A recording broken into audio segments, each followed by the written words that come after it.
ओम नमो भगवते वासुदेवाय। आप सभी का हमारे YouTube चैनल पर हार्दिक स्वागत है। कार्तिक महात्म अध्याय 1। कार्तिक का महात्म सब प्रकार के दुखों का नाश करने वाले तथा सारी सृष्टि की पालना करने वाले श्री गणेश जी, ज्ञान की दाता श्री सरस्वती जी, सब पुराणों के कर्ता श्री व्यास जी तथा गुरुदेव के चरण कमलों में नमस्कार करके आइए कथा को श्रवण करते हैं। नैमिषारण्य में वास करने वाले शौनक आदि 88,000 ऋषि श्री सूत जी से कहते हैं कि ब्राह्मण, आप हमारी इस घोर कलयुग से रक्षा करने के लिए कोई सरल उपाय बताएं। उनका ये प्रश्न सुनकर सूत जी कहने लगे, हे ऋषियों, भगवान के चरणों में तुम्हारी अटल भक्ति देखकर मैं तुमसे कार्तिक महात्म के कथा कहता हूँ, जिसके सुनने मात्र से मनुष्य के सब पाप नाश होकर वैकुंठ वास हो जाता है। आप सावधान होकर सुनिए।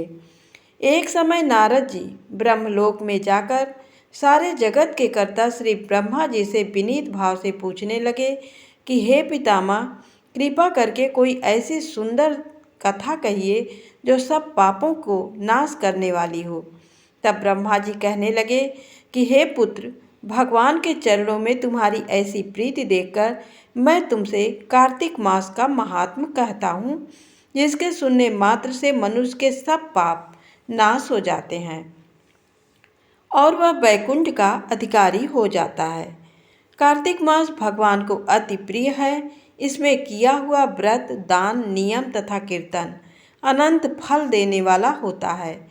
अतः सारे संसार की भलाई के लिए तुमने अति सुंदर प्रश्न किया है। मैं इस कथा को तुमसे कहता हूँ, तुम सावधान होकर इसकी विधि सुनो।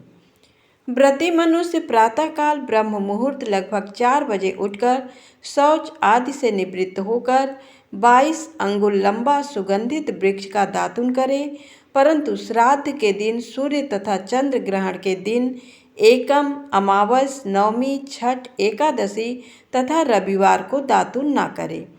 जिस दिन दातुन ना करनी हो उस दिन पानी से 12 कुल्ले करके मुंह को खूब अच्छी तरह से साफ कर लें।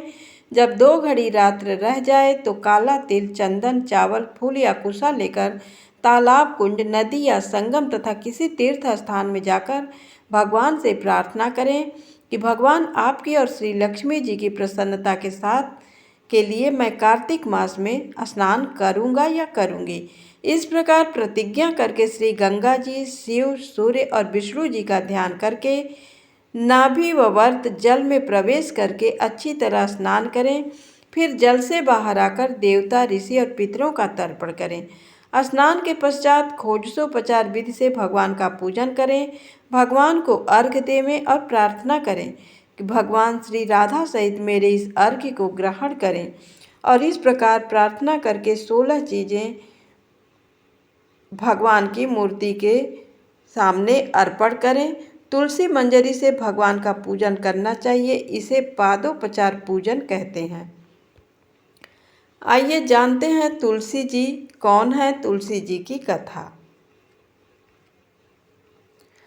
तुलसी कौन थी? तुलसी पौधा पूर्व जन्म में एक लड़की थी जिनका नाम वृंदा था। राक्षस कुल में उसका जन्म हुआ था। बचपन से ही भगवान विष्णु की भक्त थी। बड़े ही प्रेम से भगवान की सेवा पूजा किया करती थी। जब वह बड़ी हुई तो उनका विवाह राक्षस कुल में दानव राज जलंधर से हो गया। जलंधर समुद्र से उत्पन्न हुआ था। वृंदा बड़ी ही पतिव्रता स्त्री थी, सदा अपने पति की सेवा किया करती थी। एक बार देवताओं और दानवों में युद्ध हुआ। जब जलंधर युद्ध पर जाने लगे तो वृंदा ने कहा, स्वामी, आप युद्ध पर जा रहे हैं। आप जब तक युद्ध में रहेंगे मैं पूजा में बैठकर आपकी जीत के लिए अनुष्ठान करूंगी और जब तक आप वापस नहीं आ जाते मैं अपना संकल्प नहीं छोड़ूंगी। जलंधर तो युद्ध में चले गए और वृंदा का व्रत का संकल्प लेकर पूजा में वृंदा बैठ गई। उनके व्रत के प्रभाव से देवता भी जलंधर को ना जीत सके। सारे देवता जब हारने लगे तो विष्णु जी के पास गए। सबने भगवान से प्रार्थना की तो भगवान कहने लगे कि वृंदा मेरी परम भक्त है, मैं उसके साथ छल नहीं कर सकता। फिर देवता बोले, भगवान दूसरा कोई उपाय भी तो नहीं है, अब आप ही हमारी मदद कर सकते हैं। भगवान ने जलंधर का ही रूप रखा और वृंदा के महल में पहुंच गए। जैसे ही वृंदा ने अपने पति को देखा, वे तुरंत पूजा में से उठ गईं और उनके चरणों को छू लिए। जैसे ही उनका संकल्प टूटा, युद्ध में देवताओं ने जलंधर को मार दिया और उसका सिर काटकर अलग कर दिया। उनका सिर वृंदा के महल में गिरा। जब वृंदा ने देखा कि मेरे पति का सिर तो कटा पड़ा है, तो फिर ये जो मेरे सामने खड़े हैं, ये कौन है? उन्होंने पूछा, आप कौन हो जिसका स्पर्श मैंने किया? तब भगवान अपने रूप में आ गए, पर वे कुछ ना बोल सके। वृंदा सारी बात समझ गई। उन्होंने भगवान को श्राप दे दिया, आप पत्थर के हो जाओ, और भगवान तुरंत पत्थर के हो गए। सभी देवता हाहाकार करने लगे। लक्ष्मी जी रोने लगी और प्रार्थना करने लगे। जब वृंदा जी ने भगवान को वापस वैसा ही कर दिया और अपने पति का सिर लेकर वे सती हो गईं।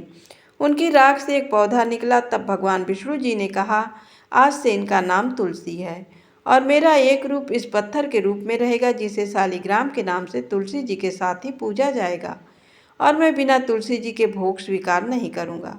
तब से तुलसी जी की पूजा सभी करने लगे और तुलसी जी विवाह शालिग्राम जी के साथ कार्तिक मास में किया जाता है। देव उठनी एकादशी के दिन इसे तुलसी विवाह के रूप में मनाया जाता है। धन्यवाद।